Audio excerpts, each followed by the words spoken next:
আসসালামু আলাইকুম।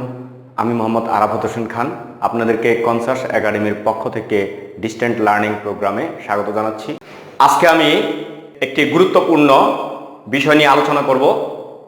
এটা হচ্ছে অনেক সময় আমরা শব্দের শেষে ইডি অর আইএনজি সাফিক্সগুলি যোগ করার সময় দেখা যায় কি অনেক ধরনের সমস্যায় পড়ে যায়। কি সমস্যা? সেটা হচ্ছে শেষের কনসোনেন্টটাকে কোথাও ডাবল করতে হয়, কোথাও ডাবল করার প্রয়োজন হয় না। আসুন দেখা যাক এটা আমরা কিভাবে করব। ওকে, আজকে একটা রুলস নিয়ে আলোচনা করব। সেই রুলসটা হচ্ছে 1:1:1 1:1:1 রুলস নিয়ে আলোচনা করব। 1:1:1 রুলসটা কি?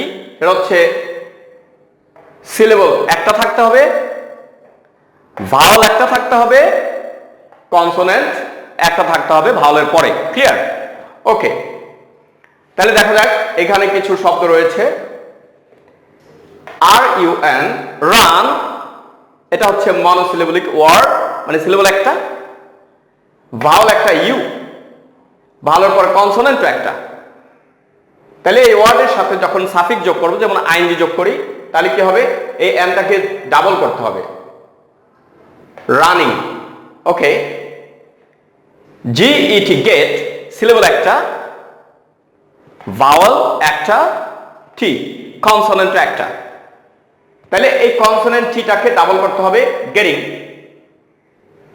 ওকে, পুট, PUT, পুট, এটাও সিলেবল একটা, ভাওয়াল একটা, ভাওয়ালের পরে কনসোনেন্টও একটা।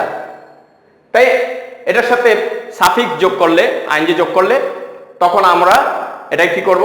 এই টিটাকে ডাবল করব, যেমন পুডিং। ওকে, ট্রিপ, এটা সিলেবল একটা, ভাওয়াল একটা, ভাওয়ালের পরে কনসোনেন্টও একটা।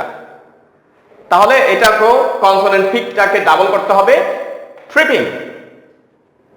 ওকে, এখন আসে এখানে আরো কিছু শব্দ রয়েছে, সেগুলি একটু দেখি। এখানে আছে এন্টার, এন্টার, খেয়াল করতে হবে। এন্টার, এন, এটা একটা সিলেবল, টার, এটা আরেকটা সিলেবল। এখানে সিলেবল হচ্ছে দুইটা। আচ্ছা, এটা মনোসিলেবলিক ওয়ার্ড না, সিলেবল দুইটা। তাই এখানে 1:1:1 রুল কাজ করবে না। এটা কি হবে? সরাসরি সাফিক্স যোগ হয়ে যাবে, ING or ED, enter. Clear?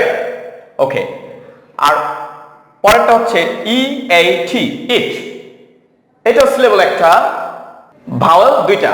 ওকে, তাহলে ভাওয়াল দুইটা যেহেতু, তাহলে এটা এই রুলস কাজ করবে না, এটা সরাসরি সাফিক্স যোগ হয়ে যাবে, আইএনজি। এখানে REST, রেস্ট, সিলেবল একটা।